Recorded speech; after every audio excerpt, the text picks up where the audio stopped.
Today I will show you that how you can easily fix if you are not able to find a Wi-Fi icon on your taskbar on Windows 10. So make sure to watch the video till end so you don't make a single mistake.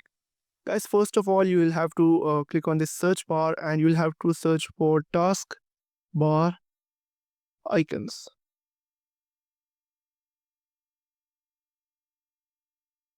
You'll have to search for taskbar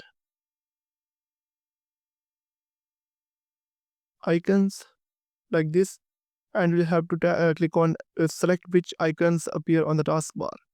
Once you will click on this option, you'll be taken to this page, and right here you'll be able to find all the options that you can enable or disable.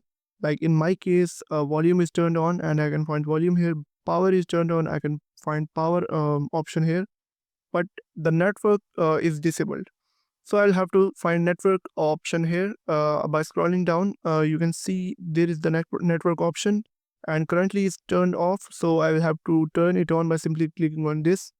And now you can see it is showing me the Wi-Fi option. So if this video help you out, hit that subscribe button and like the video. And if you got stuck anywhere, let me know in the comment section. I'll definitely help you out.